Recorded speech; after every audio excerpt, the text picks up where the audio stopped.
Hello, hello. Welcome to everybody. Good to see you. Thanks for swinging by the stream. Been a minute. Skipped last week because of the holidays. Ironically, it's Christmas Eve, and I'm not skipping. So I don't know. I don't have consistent rules for these things, guys. I don't know. We have family in town, but it's a good day to jump on here and stream, especially because I have a sermon I need to preach on Christmas Eve. And so I thought it's a great time, considering it's tomorrow that I got to preach this thing in the evening, to get going on the Christmas Eve service. Now, you might say, Tanner, you're way behind schedule. You're just getting going. Well, here's the deal. Whoa! Come on!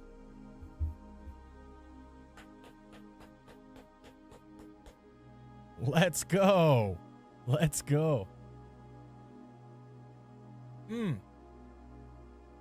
Awesome.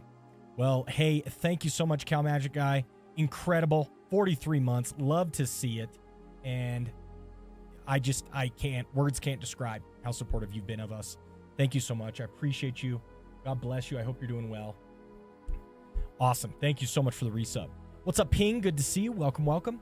So, guys, you may say I'm behind schedule. The Christmas Eve sermon is like 15 minutes. It's like 20 minutes. Okay. So this is one where you're really trying to hit some quick themes and get out, right? That's kind of the idea. So I'm putting this together now. I haven't done a lot of prior work on it, and none at all, but I think we can make significant progress today. I know I'm streaming a little early. I have an evening function that I'm already pre-committed to, so I know we're a little earlier than usual, but that's the plan. That's the idea. Christmas Eve sermon, getting our preparation on. So, man, we could preach on any passage, really.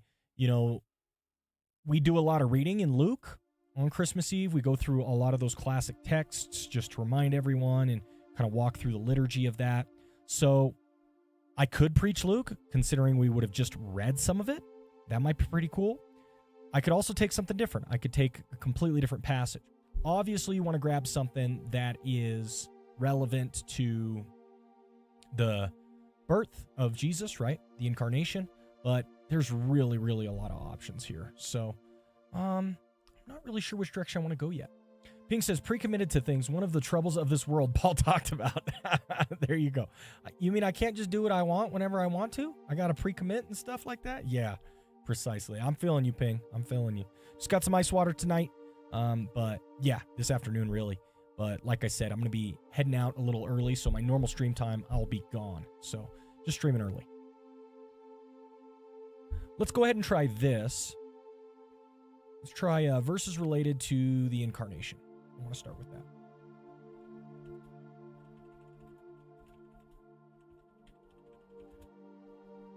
It was a joke, but it does have a hint of truth. I know it.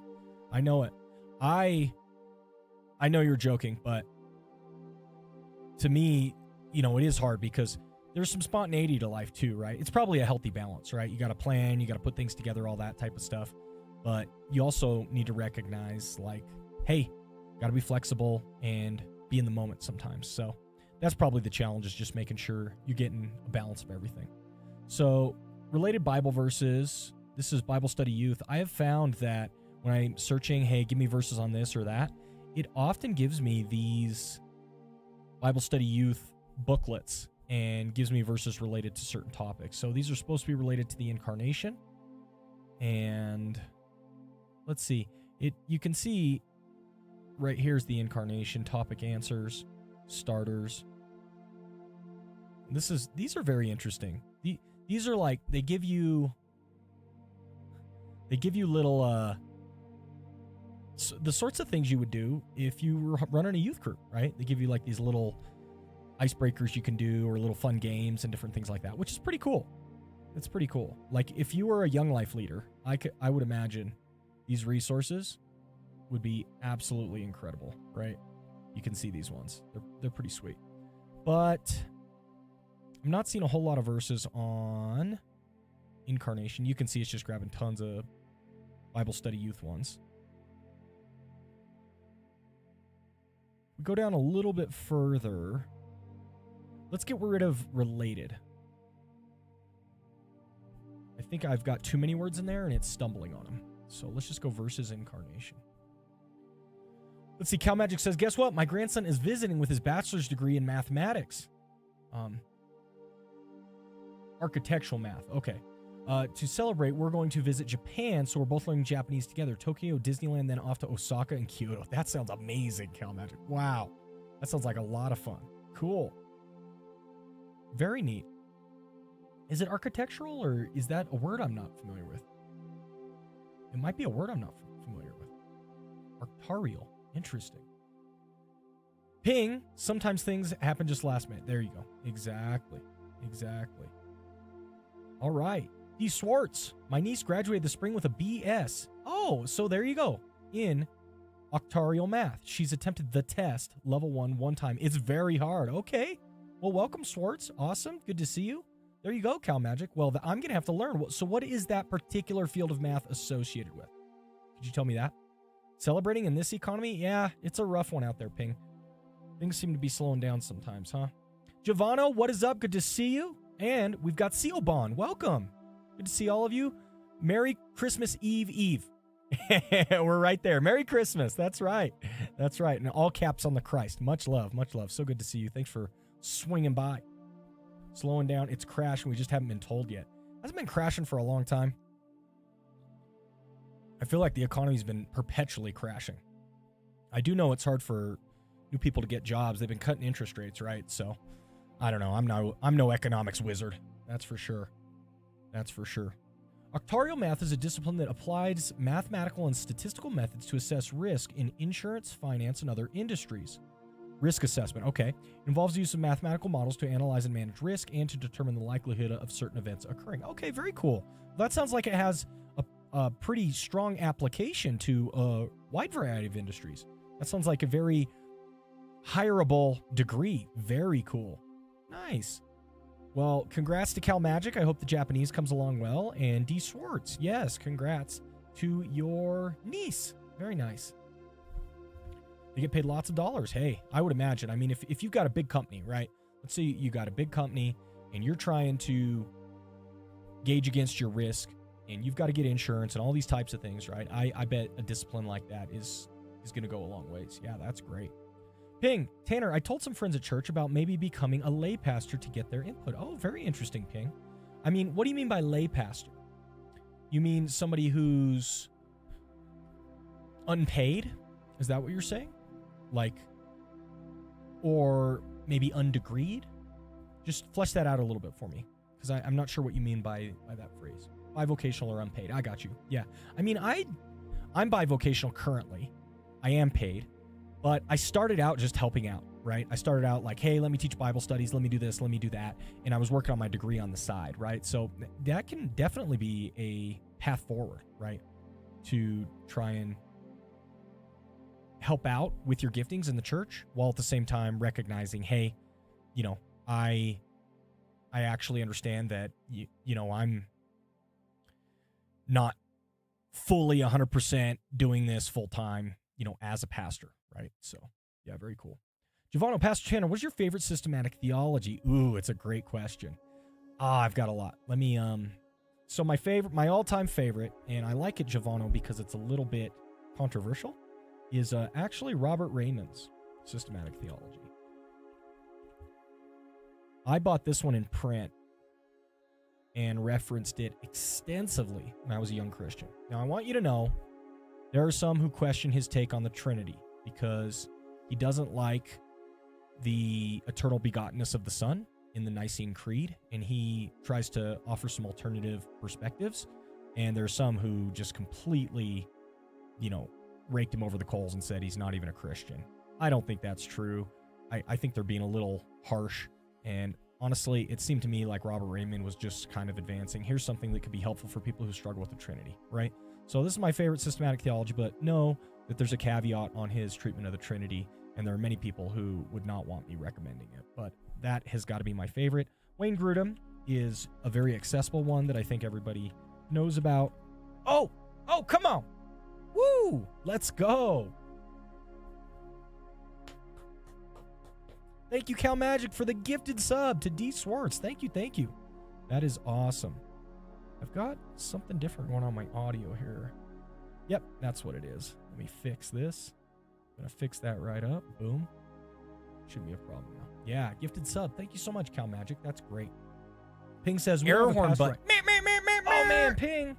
Pingagen just resubbed for 3 months. Cal Magic in the Christmas mood. Cal Magic giving presents left and right. Thanks, Cal Magic. Appreciate you, man. Awesome. Awesome. Enjoy, Ping. Let's see. Ping says, we don't have a pass right now, but I don't think my skill earns me pay at this point. Money isn't worth doing math for 8 hours a day. Oh, I got you. Hey, some people really like math. I don't mind math. Cal Magic says he already has a job being held for him in a health insurance company. There you go. Health insurance makes sense. I have a family friend that just retired from actuary math at 40. Wow, very cool. Did they do like that, what is it called? The FIRE method? Financially independent, retire early? You know, it's where you get a good paycheck, you sock it away repeatedly, and then you try to retire early, like at 40. That's incredible. Very cool, Cal Magic. Yeah, awesome. Very nice. All right. So I also like Wayne Grudem. You know, obviously, he's kind of a mainstay and one that's pretty well known. There's another one. Let me see if I can find it here. That is put out by... Oh, they start with an M, I think. What is it? I want to read Wolfhart Pannenberg's, okay? And part of the reason I want to read Wolfhart Pannenberg's, I haven't read it. I want you guys to know that. But part of the reason I want to read Wolfhart Pannenberg's is a scholar that I know who's interested in semiotics actually, you know, has done quite a bit of research on Wolfhart Pannenberg. So I'm interested in him vicariously, if that makes sense. We used Berkhoff in school. He's not bad. I'll find this one that has really piqued my interest here. Oh, there's one that just came out. Well, here's one that is on my short list to read. I've started to read it a little bit, just a little bit. Stephen Wellum, okay? And I love Wellum's work from the Christ of the Covenants. Is that what it is? No, not Christ of the Covenants. I mixed him up with somebody. Anyway, the work he did on progressive covenantalism, right? I really, really like Wellum's work, and so once his systematic theology came out, I think I bought this full price the day it released, right? So very intrigued by that one. And there's one that's a new release to Logos, but it's an older systematic. I actually have it in print, and every time I see it on the shelf, I'm like, ooh yeah, I got that in Logos. I got to read that. Which one is it? Of course, John Frame. Love John Frame and all his work. Beaky just came out. Haven't read him yet, but I'm intrigued. Like I said, Berkhoff's the one we used in school. He was fine. Douglas Kelly, that's the one I'm getting at. And what's the publisher that starts with Mentor? Okay, Douglas Kelly, I took classes with him at RTS, and I really liked his classes. And then he started coming out with this multi-volume systematic theology and Mentor, and it's really new. And he draws on a lot of traditions because his background has a lot of different traditions, which I really, really like. So don't sleep on Douglas Kelly. And what's the final one here? It has a green cover. I'm pretty sure it's green. At least in print, it's green. So I would assume... Oh, man. I wish I could tell you off the top of my head. It's a recent release. And you know what? It's so recent, maybe I don't have it. Maybe I don't have it. But... I hunted it down in print before it was in Logos because I wanted it that much. And then they recently released it in Logos. Man, I may not have it.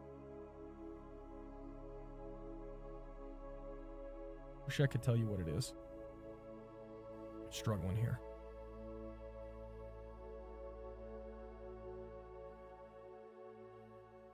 Anyway, though, those ones will probably get you going on what some of my recommendations are. Great question. Thanks for asking, Giovanno. All right. Travis Sally. Is there someone here to answer a question? I usually try to answer questions if I can help it. Feel free to ask, and I'll do my best. How does that sound? Traditions of man. Ping, if you're referring to systematic theology, I want you to know that I am much, I don't know how to put it. I'm more down on systematic theology than I've ever been. I like it as a good foundation, but I think a lot of systematic theology can lead us astray. So, yeah. Because, like you said, we can kind of lock in our perspective. This is our idea. And in reality, it can stop us from expanding our knowledge of God and his word through the Spirit. So you got to hold on to your systematic theology loosely. No, the traditions of man thing was the one guy who relies a lot on the traditions of man. Oh, I see. I guess I don't know who you're referring to. But I will say, more than ever, like I used to love systematic theology, more than ever I see its shortcomings, right? Travis Sally, can one baptize oneself? That is generally a no. Even when, like if you look in the Bible at, for example, not the Philippian jailer, the Ethiopian eunuch, he is baptized by Philip. And so, even though he's kind of by himself there, I think the general answer is no, Travis. Yeah, I have no opinion on systematic. I just think we can get too bogged down with systematics at times.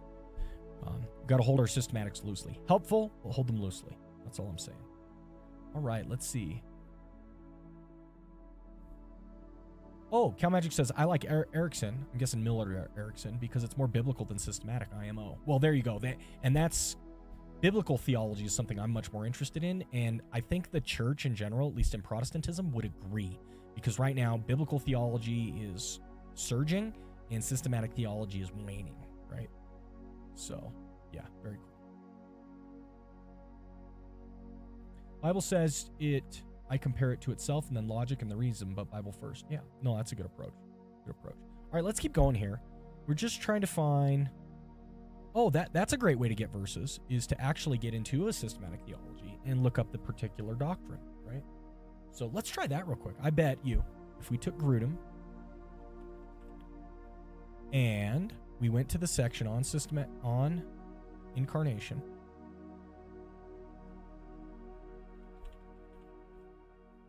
and if I search the whole thing by the word, I'm probably not going to find it very easily.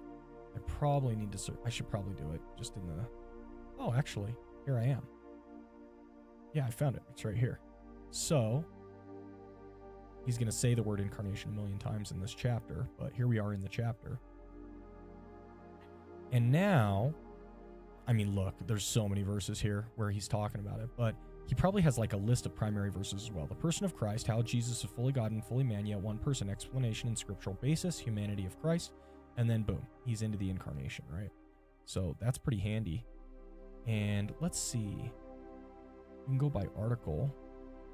Yep, that's going to hit all the high ones. Human weakness and limitation. Jesus had a human body. If you guys don't know, there's this little jump, skip to next section. It's right here. And if you put it on article, it'll take all the headers, right? So you get into a section with a lot of headers like this, and you can just skip through. A lot of people don't know that trick. Jesus had human soul and emotions, saw him as a man, sinlessness. Could Jesus have sinned? Why was full humanity necessary? Representative obedience, blah, blah, blah, blah, blah. Jesus will be a man forever. Deity of Christ. Direct scriptural claims. Word of God, word of Lord. Other strong evidence. And so you can just kind of walk through and do this. Fully divine. There you go. Incarnation. Unintelligible today. Deity necessary. Okay. And it's kind of showing some inadequate views. Apollinarianism.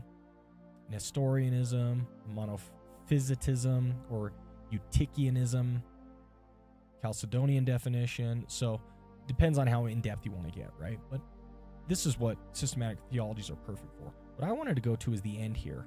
I knew he had questions, and I thought maybe he'd have some verses to reference, some primary verses. And I haven't read much of it since it was the 3rd edition, I think now. Might be the 2nd. But they've updated it substantially. Okay, scripture memory passage. He uses John 1:14, and the word became flesh and dwelt among us. I'm already preaching through John, so I don't want to use that one. But there you go. He has kind of a primary verse at least. Now, what we could do, watch this. We go to John 1:14, and we use the New Treasury Scripture Knowledge.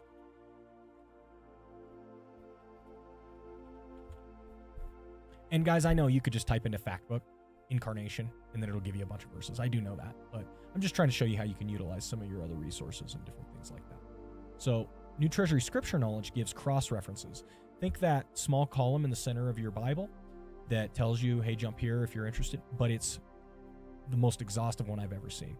So if we go to John 1:14, Grudem's primary passage on the incarnation, and we look at his cross references, those are going to give us some other passages that are related to the incarnation. Wouldn't you know, therefore the Lord himself will give you a sign, the virgin shall conceive and bear a son, and shall call his name Emmanuel, right? Classic text out of Isaiah, and you can see right here in Matthew, here's our Luke passages. So this is just a perfect one. You could get great ideas from here.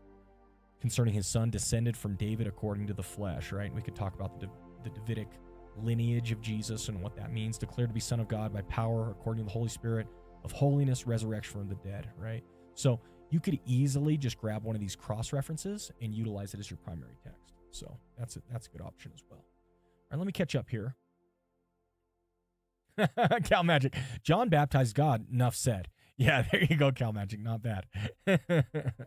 So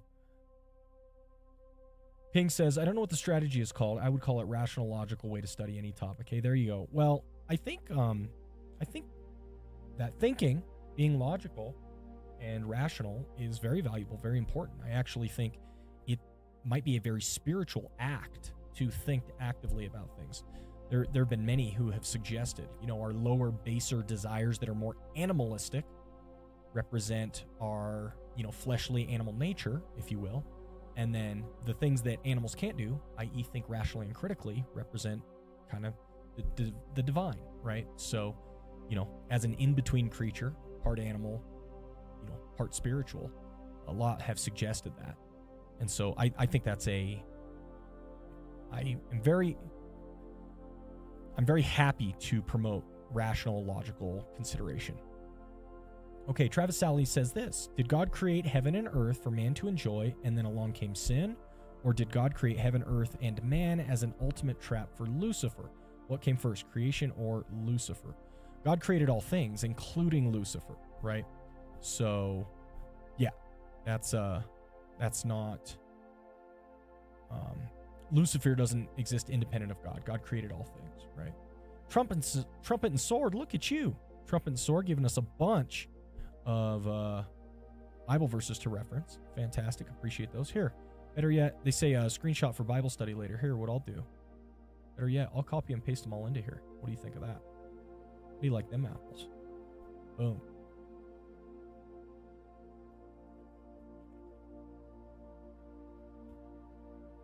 Thanks for sharing these, Trumpet and Sword. Ooh, you're big on the book of Revelation. Revelation is one that, let's just say the jury is still out on for me, right? In terms of how I understand that book, because it is very confusing. Ye old book of Revelation. I love it. I enjoy the book, but it's not so simple for a simpleton like me. Cool. Thanks, Trumpet and Sword. Appreciate that. All righty. Yes, God bless you. Take care. Let's see. Christmas Eve, and we've got a good list here. I am very intrigued to just kind of walk through and grab some of these. Oh, I want to do this one. The first man was from the earth, a man of dust. The second man is from heaven. As was the man of dust, so also are those who are of the dust. And as it is the man of heaven, so also are those who are of heaven. Just as we have borne the image of the man of dust, we shall also bear the image of the man of heaven. I want to preach this. This is resonating a lot. I love 1 Corinthians 15. Such a powerful passage.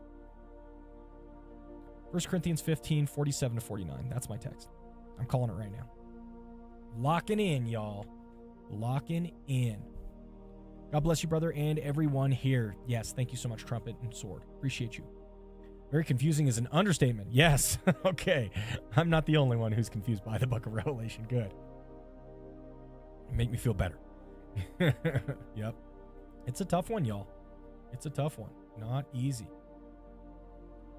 Let's see. Cal Magic says, God is about order as opposed to chaos. So logical thinking is from God. So for me, it means mathematics is from God and is discovered and not invented. God is a mathematician, my take. There are many who would agree with you on that, Cal Magic.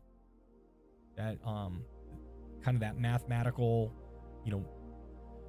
pure logical side is definitely one that I think a lot of people would agree with you on and be supportive of. Okay, we got our text. We're going 1 Corinthians 15, 47 to 49.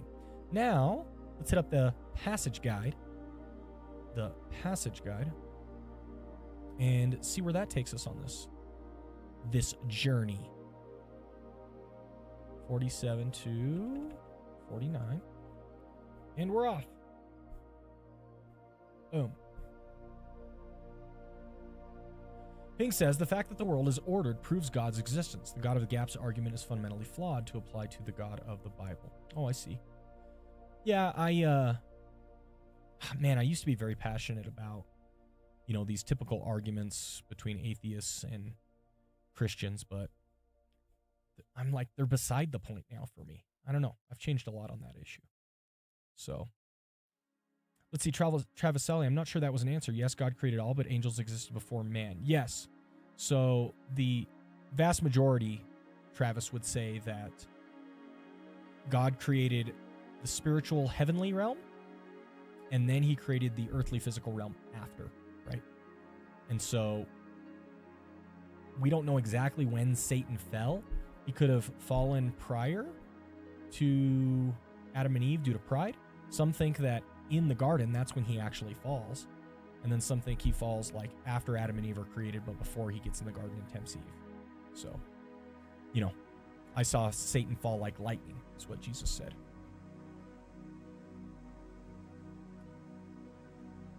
But yes, God created all things, angels included, but they predate Genesis 1, according to vast majority of theologians. Lack of explanation isn't where God applies with religion. Yeah, my epistemology is just so different these days. Almost nothing is fully explainable in the sense that many atheists and perhaps even Christians would demand, right? So I'm much softer on those things, but it's due to my epistemology. Let's start out with exegetical summaries. You guys know I like these just to get the sense of the text.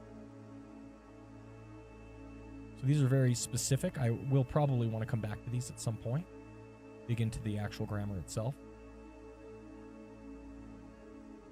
But I'm just kind of looking for high level.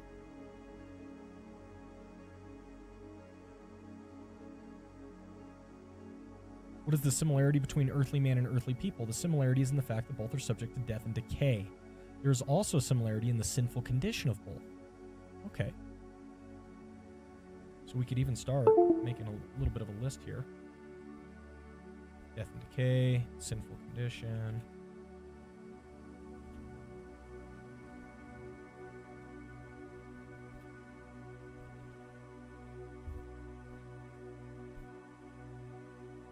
Cal Magic, I use ChatGPT to investigate the arguments for teaching materialists to metaphysics. Fantastic info. I mean, the ability to summarize all that type of stuff is unparalleled. I don't know who I was watching or listening to, but they said, the real skill of the future is going to be not that AI replaces human beings, but that skilled human beings know how to use AI to augment their own creative work, which I really like that idea.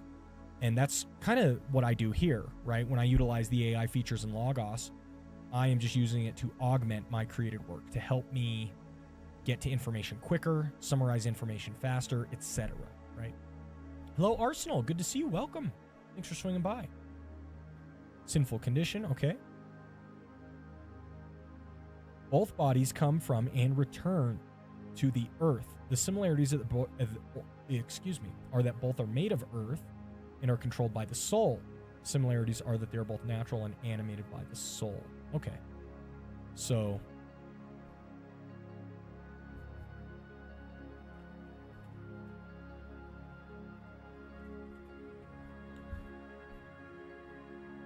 that's pretty helpful. What is the similarity between the heavenly man and the heavenly people?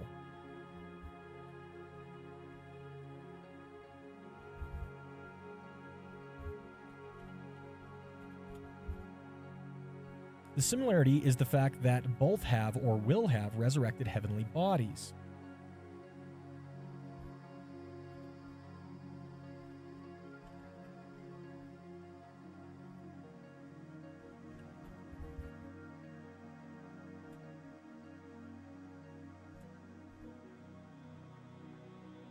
Both will be risen from the dead and eternally glorified.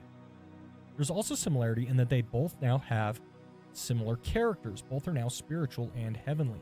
Both bodies are ruled by the Spirit.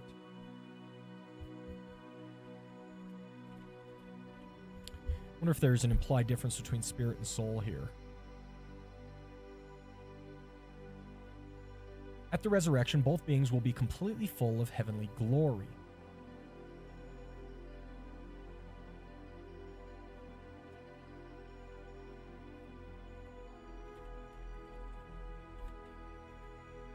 The focus is on the nature of both bodies. They are heavenly. Okay.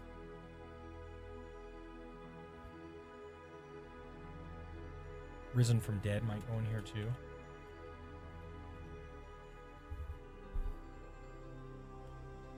Arsenal says, what a cool looking office. Love the wood and the lights. Thank you, Arsenal. Yeah, we had a friend of ours actually build this desk for us. And we kind of gave them free reign to do as they wanted to. And I think they did like a thick, you pour on this lacquer or whatever, and you let it sit and set. And it worked out really well. The wood panels, they're actually noise dampening for Jess when she does her music in here. It's actually a pretty small room, and the dimensions are not great for echoes and things like that.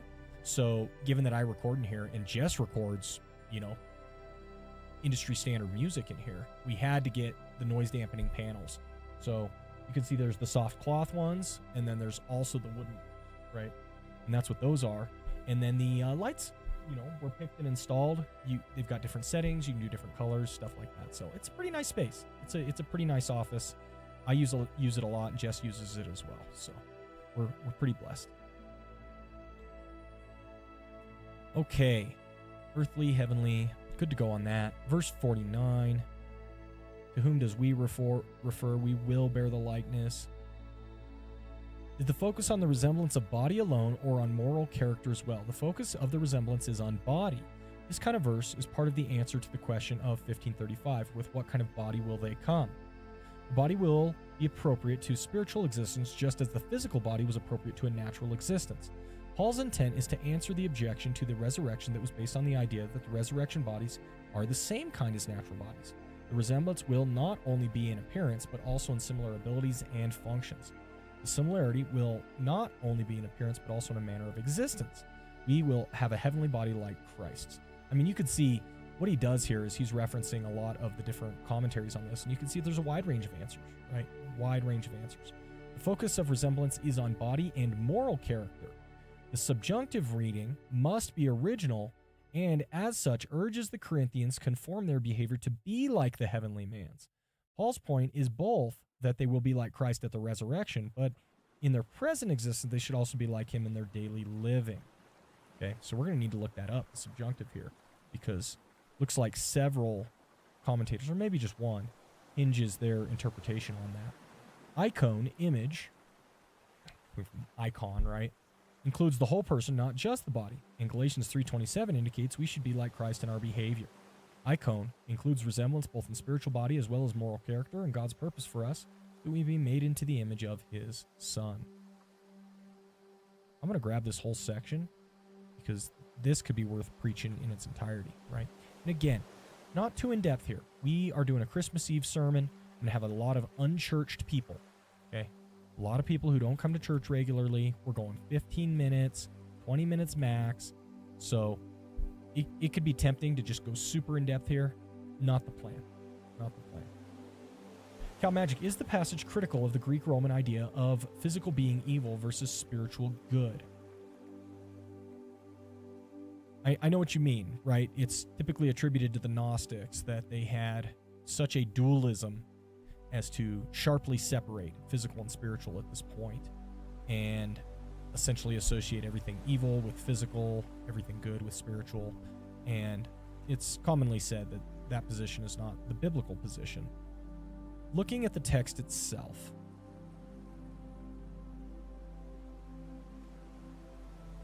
I do see a dualism here, right? Dust and earth, you know, heaven. We have borne the image of the man of dust. We shall also bear the image of the man of heaven. I see a dualism. I don't think it necessarily implies, again, that typically Gnostic attributed approach of good and evil. But I guess I could see it both ways. I think it is neutral relating that topic. I think these 3 verses at least neither support nor deny that kind of claim, right? It seems somewhat neutral on the topic to me. Okay, well, we're doing good. I want to dig into this subjunctive idea. So the first verse for me to go to, well, first of all, let's throw on our actual formatting, and let's actually look and see the subjunctive. So you could scroll through and hover over each individual word. That would show you it. But what I want to do, if I can find it, sorry guys, I'm still getting used to the new format here. It's under markers now. Okay. No, still in the wrong one. Ah, found it. Okay. I want to see, not discourse features. Man, I used to have all my visual filters set up.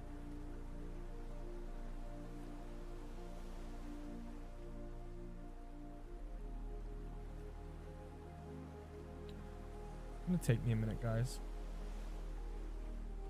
I guess it goes to show how often I use the visual filters. Maybe view. Search, notes, view. Formatting? That's where I just was. Tools. Does anyone know where my visual filters are now? Maybe it's under notes. No. Yeah, go for it, Arsenal. I'm in. Hey, Terrence, good to see you. Welcome. Peace and grace, Pastor Tanner, to you as well. Thanks for swinging by, Terrence. How are you? God bless you. Appreciate you. Yeah, I'm kind of struggling here a little bit. Article, book, chapter, verse. Is it more Christian to eat fish or deer? Mr. Kaverma. So, the Bible seems to indicate that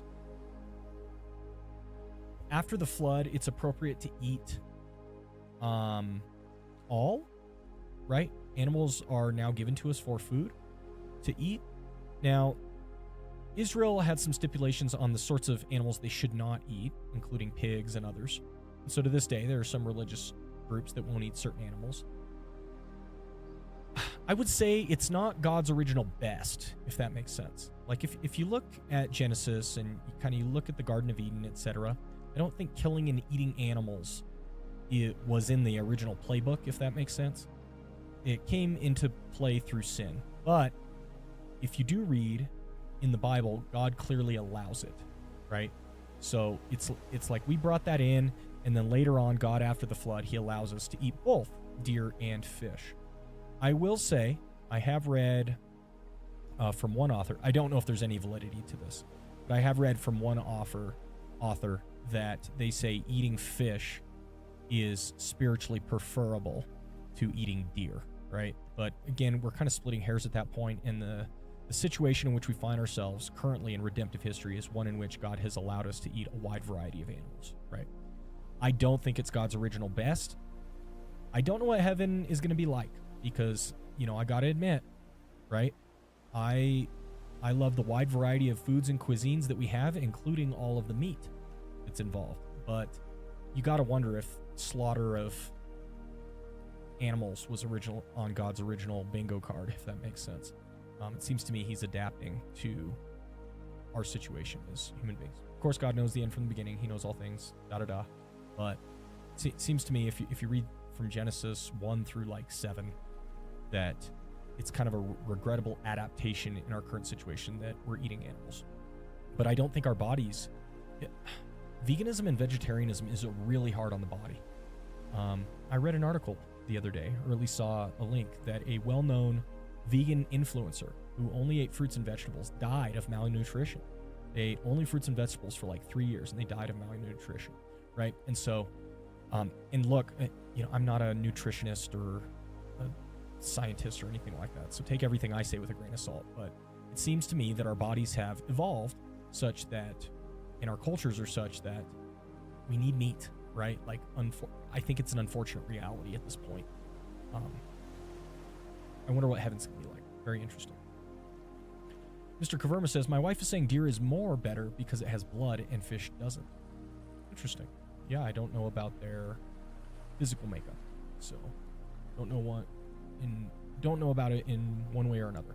But biblically, it is allowable to eat both, right? And again, I eat meat. I did try vegetarianism. I tried vegetarianism for 2 months, and I didn't mind it, honestly. I didn't miss meat that much. I didn't. But it was a burden on my family, and it was a burden for social relationships and things like that. And I probably wasn't doing it in a nutritionally healthy manner, because there are just some, I don't know, vitamins, minerals, etc., that are really hard to get if you're just eating, fruits and vegetables.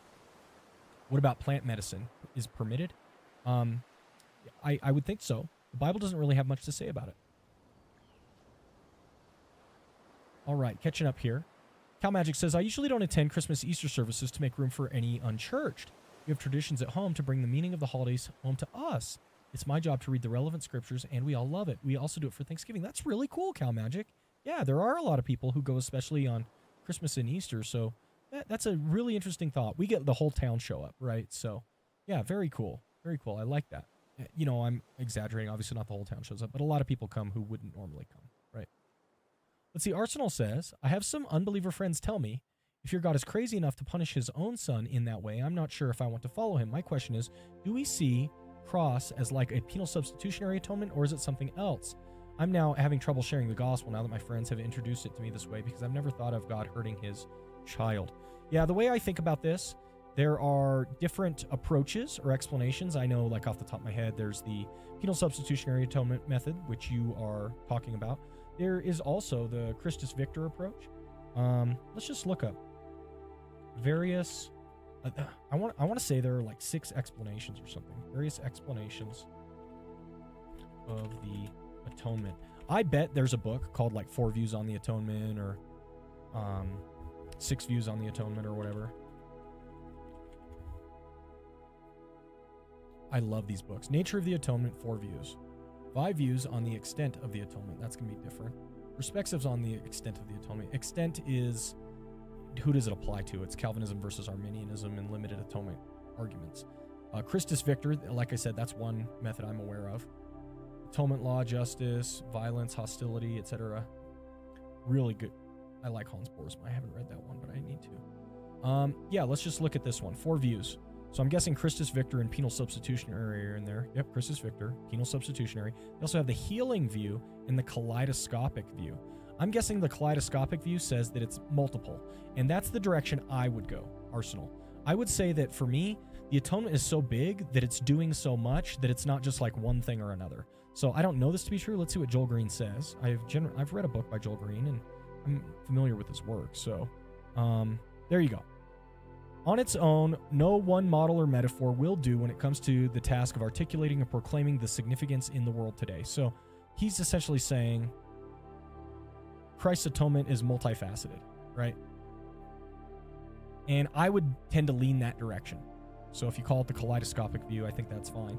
But I think Christ's atonement accomplishes tons of different stuff. Okay? So penal substitutionary, Christus Victor, healing. I think it does all those things, right? And probably more than that even. Now, in regards to, hey, my family and friends or whatever have trouble with this perspective, I can understand that, but we've got to take Jesus' words to heart. Jesus, the idea that a penal substitutionary view of the atonement is God the Father abusing his Son fails to take into account what Jesus says about the atonement itself in the Gospel of John, right? In John, Jesus says he lays down, right here, John 10:18. This is an important verse for this topic, Arsenal. No one takes it from me. He's talking about his life. And how he's going to die for the sheep. And he's the good shepherd. I am the good shepherd.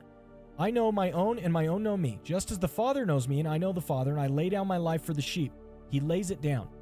And I have other sheep that are not of this fold. Most people believe that's the Gentiles. I must bring them also, and they will listen to my voice. So there will be one flock, one shepherd. For this reason the Father loves me, because I lay down my life that I may take it up again. No one takes it from me. Nobody takes Jesus' life from him, Father included. But I lay it down of my own accord. I have authority to lay it down. I have authority to take it up again. This charge I have received from my Father. Right? So to me, verse 18 really militates against the perspective that, God the Father is abusing God the Son in the atonement, right? Jesus is explicitly saying he lays his life down for his sheep. It's much less like God,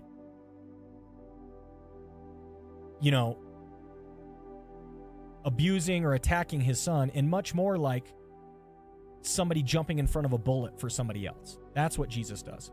No one takes it from me. I lay it down of my own accord. I have authority to lay it down. I have authority to take it up again. This charge I have received from my Father. So here's what I would do if I were you, depending on the situation. First of all, you know that if you're reading this verse, I would try to utilize that. But then also, I really like the approach of saying Christ's atonement does a lot of stuff. And if somebody ain't quite there yet on penal substitution, they're like, I don't know if I can get there, I'm still struggling with it, I would ask them to just put that on the shelf for a minute and say, hey, what do you think about Christ as Christus Victor? What do you think about Christ as, healing? And I still believe penal substitutionary view, but look, the atonement does a lot. And just because you personally struggle with one perspective, wrestle with it for a bit. Just hold it tentatively for now, if that makes sense. But then also, I think John 10:18 just smashes the perspective that this is divine child abuse or something like that. It smashes it to pieces, right? So, hello, Xenophantus. God bless you from South Korea. God bless you. Thanks for tuning in. Welcome. Thanks for swinging by. How's everything going in South Korea? I saw, it was a month ago or so, I saw some news over there on the, I don't know if it was a prime minister or something, like essentially called for a government shutdown and like all this type of stuff. There was a little volatility there, governmentally there for a little bit. Are things settling down? Everything okay? Arsenal, John 10:18. Wow, it's all right there. Exactly. So that's how I view it. And once I read this, I was like, oh, I'm good. It's not divine child abuse. So hopefully that's helpful, Arsenal. Great question. Oh, good recommendation from Cal Magic. Had to step away, but I would suggest Atonement by Thomas Torrance. Not sure if you suggested it. I didn't. I'm pretty sure we had to read Atonement by Torrance for school. Torrance is good, but he's dense and difficult. Okay. But I do like him. And I'm not sure if it's offered in Logos. I have 2 of Torrance's books in print because at the time for class, I couldn't get him in Logos, right? So T.F. Torrance is pretty amazing, but he's not easy reading. I'll tell you that much. You kind of got to slog through him. But his book on the Atonement is good. Definitely good. All right, cool. Hey, we've been making good progress, having good discussions. Let's continue. We were digging into... Where was I?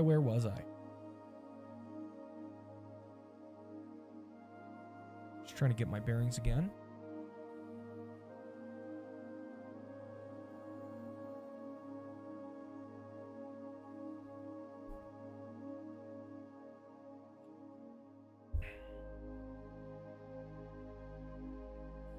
That's right. I was going to look up,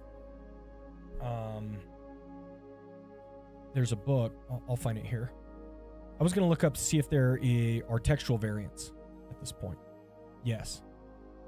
Here we go. Because they were talking about the subjunctive, right? Oh, and I was trying to do the visual filters to see if I couldn't see the subjunctive for myself. Formatting, more, view, tools, share. I know I'm missing it. There's something...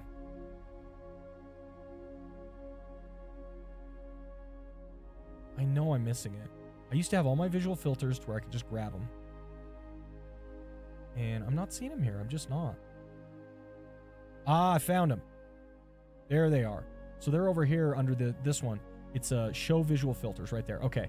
And then here we go. Verb tenses.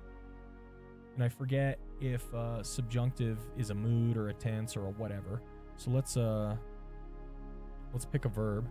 verb, present active indicative, first person singular. Present active indicative. One quick way you can do this, guys, you can grab the lemma and you can throw on this kind of search right here. And this little breakdown, look at this breakdown right here. This is how you can search by tense, voice, mood, person, number, case, gender. And if you're having trouble like I am, if we're remembering, is subjunctive a mood or a tense or whatever, you can just pull this up, right? So all I did is I came to the text, I right-clicked on a verb, and I selected the lemma. I went down here and looked at right here under search and tethemi, and then that at symbol, and that's how they define the parsing of your verb. So now that I have that search, I can look at all the parsings available here, and I just glance and I look, subjunctive is a mood, right? Subjunctive is a mood. So then I come back over here, and I'm going to hit on visual filters. I'm going to go to moods, verb moods, Logos Greek morphology, boom. There's all my moods. They're now visible. I'm actually going to turn this search off, lay my life down, and let's go back now to where we were before we were digging into this. Here we are in 1 Corinthians 15, and we're verses 47 to 49, and boom. We are searching all the moods, and there's not even very many verbs. See, that would be interesting to look at as well. Not very many verbs here. You have born and bear, both. Oh, wait. This one's future, shall also bear. This one's aorist. I would have expected more. Let's turn that one off.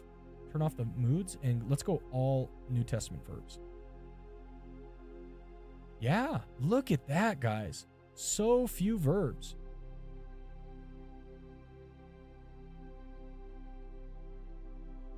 Yeah, like you can see this entire one. The first man was from the earth, a man of dust. The second man is from heaven. The was and is are supplied to help understand, but it's just a bunch of nouns and prepositions. And Greek can do this, guys. Greek can do this. Ha protos anthropos, right? The first man, ek, out of, geis, koikos, right? Geis is earth. And then, I don't know what koikos is. Made of earth. Okay. So, the first man, out of earth, made of earth, right? Like that. But this made of earth is an adjective, okay? So you just got a string of nouns, articles, prepositions, and adjectives. You have no verb here, right? Ha deuteros, the second, anthropos, the second man, ex, which is out of, again, uranu, out of heaven. So, like, it's just like real stilted, no verbs at all. And verse 48 is the exact same, right? Hoios, ha koikos, right? So there you have made of earth again. So as was the man of dust, or as was the one who's made of earth. Look at koikos pops up 4 times in these verses. Now I'm getting all interested in the lexical, grammatical, exegetical stuff. Gotta look up koikos. I bet this is not a very common word at all. Koikos. 4 times. Let's just look it up in the Bible word study. Look at that. All of its uses are here. Every use of koikos, made of earth, in the entire Bible is in these 3 verses. All 4 uses. That's pretty wild. That needs to make it in only here in the Bible. Very interesting. Hot Mess Jess, what is up? What is up? How are you? Merry Christmas. How you been? Good to see you. Thanks for swinging by. How's life? Man, last I talked to you, you had moved. Your daughter was getting that surgery. How's she walking? Is everything going good? Everything okay? Man, it's good to see you. Thanks for swinging by. Nice. Nice. So good to see you. All right, Cal Magic. Got an email saying I had until the 1st to view the mobile ed classes that were offered for this quarter. I was completely blindsided. I hadn't heard of any courses added when the subscriptions were started. I guess I mistakenly thought mobile ed classes were going to work like they did under the old plan. You got any info? I do know there are an amount of them offered per. Are you on Max? I don't have any specific info, Cal Magic, on like, because I wasn't sure if the entire catalog was going to be offered or selected courses, and then I didn't know how many you were going to get a chance to, dig into, right? So I really don't have much info, but I want to say on Max, you get like 5 courses, or it might have been like 8, right? Max got a lot of courses. I was impressed. So, and again, if I'm wrong, I'm sorry.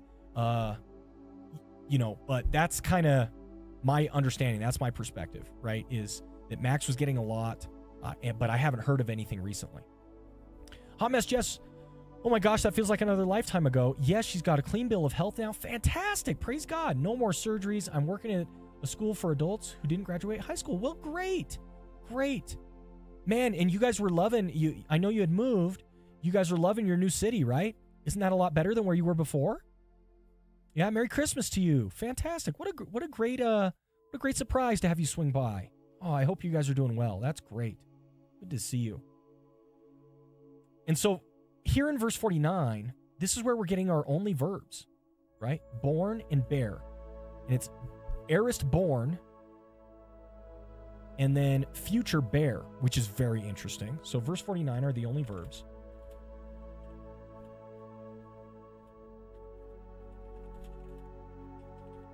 Now, we've got to look up here because there's got to be a textual variant here. Otherwise, I don't know. I don't even understand what's going on, right? I don't even understand what's going on because there ain't no subjunctive here. That's for sure. So let's see what the textual variants show. There you go, 8 courses. I was right. CalMagic, 8 courses, but it seems like they select the 8 and then add them to your resources for the quarter. I don't mind, just would like to know when it happens. Okay, yeah. You probably know better than me at this point because all I knew is that a bunch were included, but I didn't know how many and all that type of stuff. Man, I'm going to have to get after it in the new year. Start blasting through some mobile ads since they're on the subscription. Hummus Jess, I love it so much here. I've made so many friends. It's so great being close to family. Oh, that's so cool. Merry Christmas to you too. How are you? How's the family? Everything's going good. Yeah. Honestly, everything's going good. Did you know I have 2 kids? They're 4 and 2, right? So you probably knew I had 1, but maybe not the second.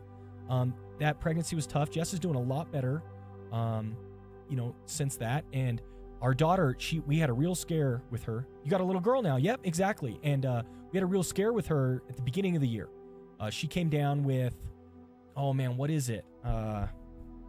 RSV, but then it morphed into some, I forget the exact name, but it's some influenza. It's called like HIB. She ended up getting HIB, right? Which is like this super deadly, respiratory infection. And so we actually had to have her flight for life. But she's doing good now. She's recovered well, and she's just great. She's such a joy to see her run around and play and all that type of stuff. So that was scary at the start of the year, but God was good and gracious to us and blessed us, and she's doing great now. So the family's good. We're doing well, and we're just managing, trying to juggle everything, right? Between the 2 jobs, the church, all the stuff Jess does, 2 young kids, all that type of stuff, right? So yes, RSV is crazy. So hard to hear about that. I'm glad she made it through all that. Yeah, exactly. So we're doing well. But that was scary there at the beginning of the year. Yeah. So, but things are going well. They're going to turn 5 and 3 early next year, right? And we'll just keep on keeping on. That's the idea. I didn't see it, Arsenal. Let me look. Arsenal says, I saw your church pop up on my YouTube recommended videos recently this week. I noticed that it is a Baptist church. Correct me if I'm wrong. No, you are correct. Is there any reason you're Baptist instead of non-denominational? It's funny, Arsenal. I am Baptist by theological conviction, not by traditional upbringing, if that makes sense. And it's actually led to issues in this church, but we're working through it. I pastor this church very much in a non-denominational fashion, right? And that's not something I realized early on. I am so theologically and doctrinally oriented around what I would call because it begins by hearing Moses and the prophets. Oh, thank you. It begins by submitting to the Word of God. Tortoise Gaming, thank you so much for the raid. Welcome, everybody. Welcome. So, Arsenal, I am so theologically and doctrinally in that Reformed I don't know Baptist why you're camp. clapping. I'm talking about you. Thank you for the follow. Appreciate you. Necron, thank you. That it seemed natural as anything for me to go to the local Baptist church when I got here. And I only realized later, Arsenal, that there's a whole lot of tradition that Baptists have that I don't hold to. And I will say, for better or for worse, the church has adapted to my leadership, and I pastor in a very non-denominational way, and the church has adopted a very non-denominational culture. We still have a contingency of people who are more rigid and in a Baptistic manner, but theologically and doctrinally, they don't seem to have issues with me. So, yeah, it's been a interesting change. Tortoise Raid, yeah, thank you so much. I don't know why you're clapping. I'm talking Hey, about thanks, Chovy. Appreciate you. What were you guys playing? What did you why'd you guys raid me? What are you up to? Thanks for swinging by. For those who don't know, I'm a pastor of a local Baptist church, and I'm working on my sermon for Christmas Eve tomorrow. I got to preach a sermon tomorrow evening for Christmas Eve. Yeah, good question, Arsenal. And honestly, I think I would feel right in my element if I were pastoring a non-denominational church, for sure. Oh my gosh, 5 and 3 already. Wow. Yes, exactly. No, it's been fast. But we love them. They're amazing. And yeah, we're really blessed. God has really blessed us. So I'd be interested to hear some of the traditions you don't adhere to. Okay. So, for example, are the majority of Baptists, at least in like a traditional Baptist context, have problems with some vices like drinking alcohol, for example. Whereas if you go to like a Presbyterian or like Anglican kind of approach, they don't have any problem with drinking alcohol. And that's something I only realized when we had kind of gotten into the church and the culture, et cetera. It's actually written in our Constitution that there will be no alcohol on premises. And it's funny because you go to other traditions and they serve actual wine for communion, right? So it's just so funny that they could be so different. But many Baptists, for example, are very negative on alcohol. And I'm not that way, right? So that's one that I don't really adhere to. Another one, many of them have to surround like kind of some of these standard vices, right? So there's that. Another one is the celebration of certain holidays, right? So like many Baptists have a real big problem with Halloween and do not want Halloween to be celebrated. They think Halloween is a very bad holiday and should not be celebrated. It's glorifying evil. We shouldn't participate in it as Christians, right? And I'm also not of that opinion, right? I don't think that's the case. And we've had some conversations and discussions as a church about that very topic. Another one, gambling is one of them. I mean, I'm born and raised in Vegas, right? So, poker, like, the World Series of Poker was always like a fun event to watch. And like, when all these big names come to town and all that type of stuff, right? And so, look, I don't gamble regularly, but I'm not opposed to it if it's done in... I think of gambling like I do going to the movies or something like that, right? So it can be a form of entertainment. You go to the movies and you would spend, depend on how many people you bring, you spend 30, but spend 30 or 40 bucks to get some popcorn, watch a movie, etc. I got no problem like gambling with friends if, we're just using it for entertainment purposes and, it's a negligible amount of money. Doesn't bother me none, but there are many Baptists who are very against that, right? WSOP is always a blast. Yeah, there you go. Exactly, right? So there are many cultural things like that, Hot Mess Jess, that I just don't resonate with because, there are many kind of Baptist, almost like cultural fundamentalist type of rules that say all of these things are off limits and, you should not be involved in them, right? Well, it's good to see you, Pastor Tanner. God bless you and your family this season. Thank you so much. You as well. I'm glad you're a fellow WSOP fan. Yeah, that's awesome. Miss Jess, yeah, I can see how that could cause some divide. Exactly. So, it was something I just wasn't aware of, and I've had to kind of adapt to. But the congregation has been mostly accepting of me, right? So, interesting. Anything in moderation and context, right? Yeah, I'd certainly lean more in that kind of direction, right? Hello, employee. What is up? Don't shoot you. I wasn't planning on it. Is there a reason I would shoot you? Welcome. Thanks for swinging by. Good to have you. Tortoise says, I rated you because you're talking about the Bible. It has been a while since I rated you. Oh, well, thanks. Good stream. Talked about witnessing and played some Mega Man games. Oh, I used to love Mega Man. I haven't played Mega Man in a long time, but I have a bunch of like the Mega Man Legacy on Steam. Which one were you playing? Were you playing like Mega Man X is the one I always played, the first one, Mega Man X, as a kid. And it took me forever to beat that game, right? But I love the Mega Man games. I love how you get the additional powers, and those are like the weaknesses of the bosses. So that's really cool. Which one were you playing? Sweet. All right, what else?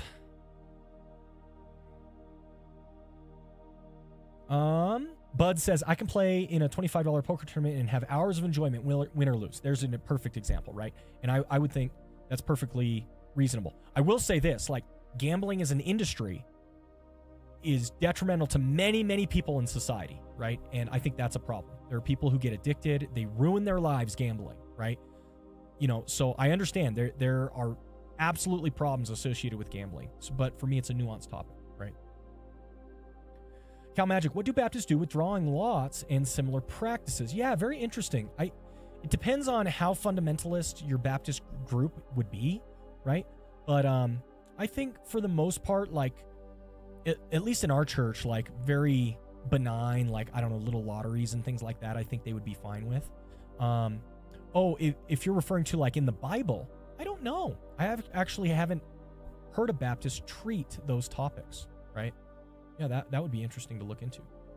Battle Network 3 currently, but I've played through a lot of them. That's really cool, Tortoise. Well, thanks for the raid. Thanks for swinging by. That's awesome. Air horn, but oh, come on. Hot Mess Jess just resubbed for 26 months. Let's go. Yes, appreciate that resub.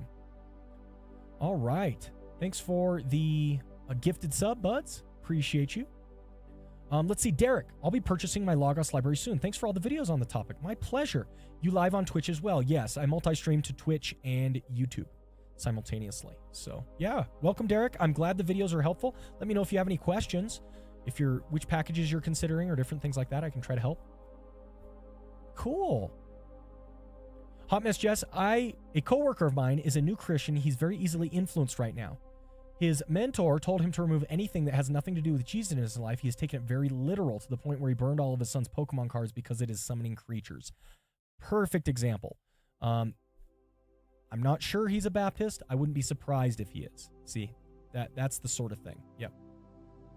Arsenal, did Logos change recently? Can you not buy it outright? It is a subscription model now for the features. You can still buy books outright, and you can buy libraries outright. But if you want the newest features that came out with the recent, update, you're going to have to subscribe. And here's why. Let me show you down here in this corner. You see this 3 here? This isn't the only reason, but it's a major one. There are a lot of AI features now, and Logos has to pay a third-party company to utilize their AI model to run on your library. Well, they have to pay them for every search that is used, for every summary that is used. Every time you tap their AI model, Logos has to pay. So if you were just doing a one-time purchase, they couldn't give you these features because they couldn't keep up with the operating costs. Yeah, even if you put out an extensive capital cost, they wouldn't be able to support it with the operating costs. So this is the biggest room of freaked out snowflakes you've ever seen in your life. Cal Magic Guy cheered. X5000. Merry Christmas to you and your family. Thank you for blessing me over the years. Hope it continues for a long time. Oh, thank you so much, Cal Magic. Insane. 5,000 bits. Merry Christmas to you and your family. Thank you for blessing me over the years. Hope it continues for a long time. Me too, Cal Magic. And thank you. You have blessed us in innumerable ways.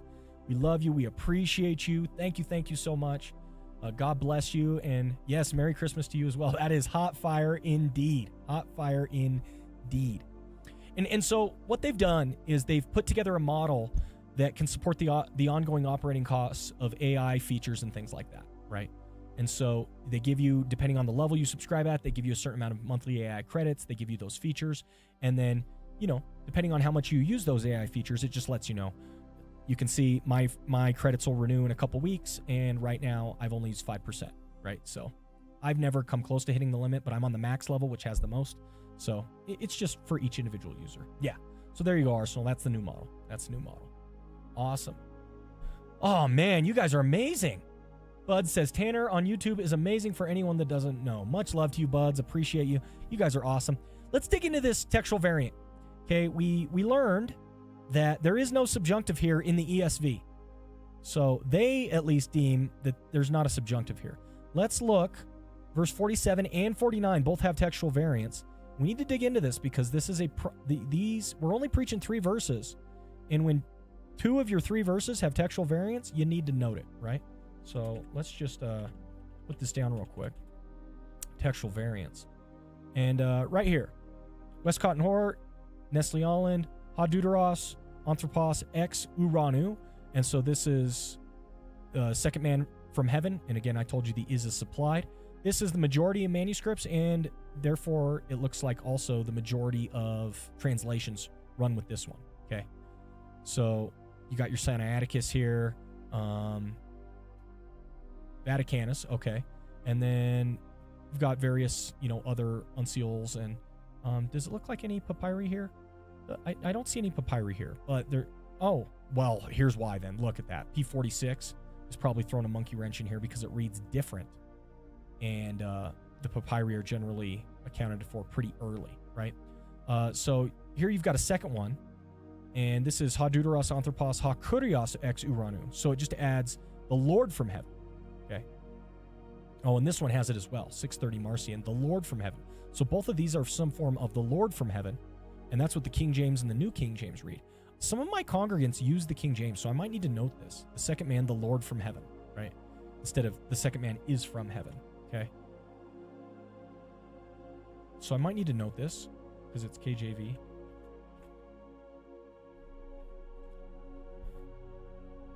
And then variant 3, second man, a spiritual one from heaven. Here's this pneumatikos. That's in P46. Very interesting. I kind of like that rendering too. So we have Lord from heaven. We have spiritual one from heaven. P46. Pneumatikos. Boom. Very cool. And then the second man, the heavenly one from heaven. That one's really interesting. Look. Udeuteros Anthropos Ex Uranu Ha Uranios. Uranu Ha Uranios. That is certainly a weird rendering, right? And you can see these are both from the 9th century, so this one probably doesn't have a lot of weight. Let's see what Philip Comfort says. He says, the textual picture here shows that many scribes were trying to clarify just what kind of man Jesus was, for he was no ordinary human being. Marcion obscured Jesus' humanity altogether by substituting Lord for man. So here's the Marcion edit, the Lord from heaven, right? Most other manuscripts kept man, to which was added Lord in some manuscripts. The scribe of P46 as a carryover from the 2 previous verses, where the scribe designated Jesus as Zoa Poyun, life-giving spirit, and I'm not going to try to read that one because it's in the uncial, or the spirit one, the spiritual body of Christ. Here also designated Jesus the spirit one, or the spiritual one, by writing the nomen sacrum. Other scribes, borrowing from 1548 to 49, call Jesus the heavenly man. The language of the Westcott Hort Nestle Aland, however, is sufficient. It depicts Jesus as being made of heavenly stuff and coming from a heavenly origin, as compared to the first man who was made of earthly stuff, even the dust of the ground. Okay. Well, that's pretty helpful, right?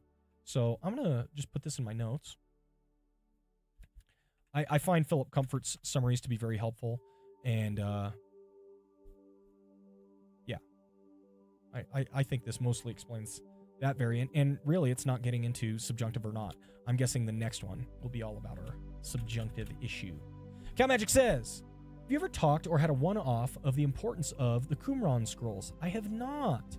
I really, man, all of this early literature, it's such a boon. The Dead Sea Scrolls and everything else. There's a lot to all of that. I mean, there's some scholars, they make it their lives to dig into all those topics. I go out of my way to get books on Dead Sea Scrolls and, have a good understanding of some of what was going on at Qumran. Trying to have an understanding of those early communities, right, is very interesting. The Essenes are interesting. I've done a little bit of study on the Essenes. Some think John the Baptist was an Essene, right? So there's a lot there. There's a lot of value in the Qumran scrolls, right? Oh, what up? Fatu Rechi, good to see you. How are you? Man, it's been a while. Welcome, welcome. 4Q MMT changes everything we knew. I don't know that one. Dead Sea Scrolls. William Loader, 4Q MMT. Attitudes towards sexuality on 4Q MMT. The document known as 4Q MMT, I can't pronounce that, I know Fatu Rechi can, named after the author's own description of the substance of his writing, Some of the Works of the Law, has been reconstructed from around 100 fragments from 6 fragmentary manuscripts dated paleographically from 75 to 50 BCE, found in Cave 4 at Qumran, and estimated to represent about 40% of the composite text. The reconstruction by Alicia Kimron, which forms the basis of this discussion, divides the document into 3 parts. 4Q MMT-A is concerned with calendar. There is doubt about whether it originally belonged to the document, but it has no bearing on our investigation. By contrast, 4Q MMT-B contains comment about appropriate application of laws, among which we find a number which pertain to matters relating to sexuality. This is also the case in 4Q MMT-C, most of which takes its form of direct address or exhortation to an individual whom the author is seeking to persuade and whom he treats with considerable respect. I mean, look, this is the environment in which Jesus is doing his ministry. How could the Qumran scrolls not be relevant, right? They're huge. They're massive. The problem is there's so many of them, and it's a relatively new discovery, right? It's huge. So I ought to do a video on it, Cal Magic, right?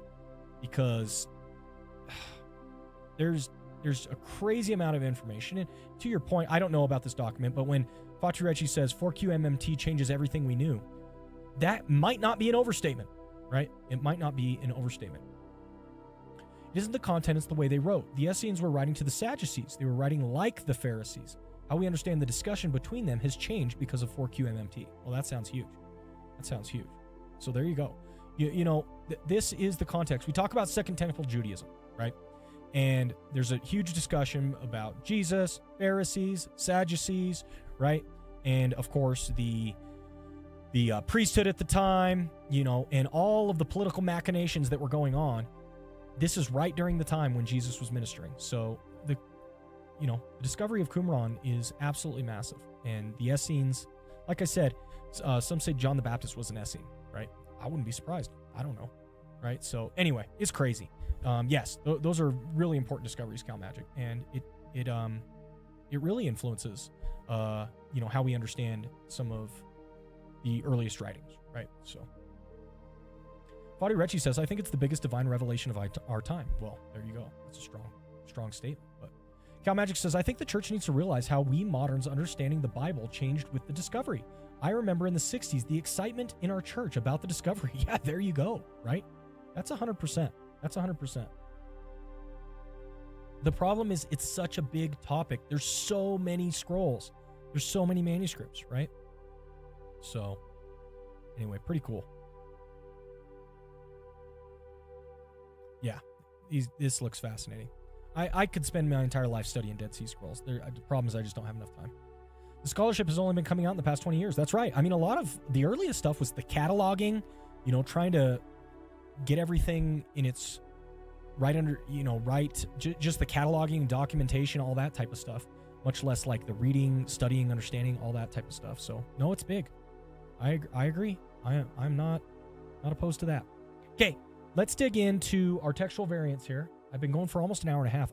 This has been a great stream. You guys are a lot of fun. Let me dig into this textual variant, and then we'll see where we'll go after that. Now, again, one of the commentators said the subjunctive is certainly correct here. Well, it didn't make it into the ESV, so let's go ahead and see what they go with here. Oh, wow, that's fascinating. Look at that. Here, the ESV rarely goes against the Westcott-Hort Nestle-Aland approach. ESV typically goes with the Westcott-Hort Nestle-Aland. Here, it instead sides with the Textus Receptus. This is fascinating. So we will also bear the image of the heavenly man. Okay. We will also bear the image of the heavenly man instead of let us also bear the image of the heavenly man, right? And the idea is, I'm guessing this is in the subjunctive, right? the verb here of to bear is in the subjunctive rather than in the future, right? Let's read here. Man, see, the problem is there's such a weight of evidence here. You have P46 and Sinaiticus, right? I wonder why Westcott, Hort, and S. Leollin goes with this one. I mean, are these manuscripts really that convincing, right? Well, the Coptic manuscripts, very interesting. Let's read. In a fuller context, a rendering of the Westcott Hort is as follows. As we bore the image of the man of dust, we will also bear the image of the heavenly man. Despite its slender documentary support, this reading has been taken by most scholars to be the one that best suits the context, which is didactic, not hortatory. So, hortatory just means like a preaching mode. You're trying to exhort somebody, right? Didactic is just like teaching. And so what they're saying is the first rendering actually matches the context better in that sense. But the textual evidence for the variant reading is far more extensive and earlier than the Westcott Hort reading. Thus, it is likely that a few scribes changed the hortatory "let us bear" to the future "we will bear" to make for easier reading or to conform the verb tense with the prevailing future, as evidenced in 1551 to 54. Therefore, Fee argues that the second reading must be the original, and if original, it must be intentional on Paul's part as a way of calling them, the Corinthians, to prepare now for the future that is to be. Not one English version has gone with this reading, though many note it. Very interesting. Well, you can see in textual criticism, there's both internal and external evidence. And you can see the argumentation relies almost entirely on internal evidence. This fits the context better.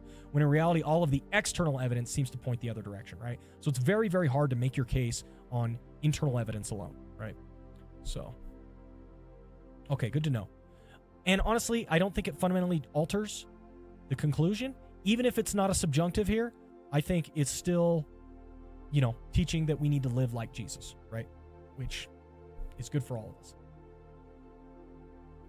All right. Fatu Recchi, the scholarship has only been coming out in the past. Oh, I already read that. And then Cal Magic, commentaries post 2010 are the only ones that have access to the complete documents. Wow. There you go. Yeah. It's big.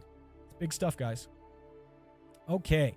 Well, I really like the idea of leaning into the bearing as our only verbs here and focusing on the idea that we are meant to live like Jesus, right? I think that's pretty huge. The subjunctive must be original. No, not necessarily, but Paul's point is that both we should be like him in our daily living. I do agree with that, right? So we can definitely lean into this koikos idea. We can talk about the verbs and then the daily living piece as well, right? So I think there's a lot there for us. All right, guys, I think I'm going to stop here.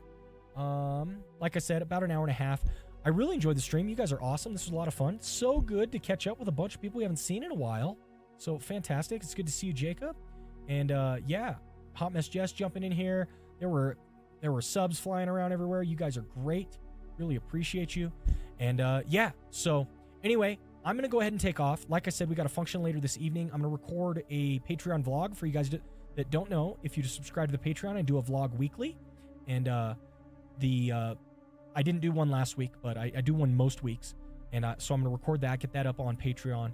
And then, yeah, we're rolling into the new year, excited. There's some changes happening in our church that are for the good, for the better. And yeah, we're eagerly anticipating the future. And so I appreciate you all so much. Thanks for hanging out. Thanks for swinging by. I had a fantastic stream and I enjoyed this a lot. And I'm looking forward to preaching these passages because I think they're going to be great. Guys, I'm only preaching a 15-20 minute sermon on this. I mean, this is all the research work I'm probably going to do. Now it's just going to be kind of crafting the key themes and the ideas, and really fleshing it out, which I'll do, probably tomorrow morning or something like that. So Merry Christmas, Happy Hanukkah. Yes, God bless you all. God bless your families. Thank you so much for swinging by and hanging out. I appreciate you all very, very much. And we'll see you again real soon. All right. Thanks so much for hanging out. Take care all. Take care. God bless. Bye.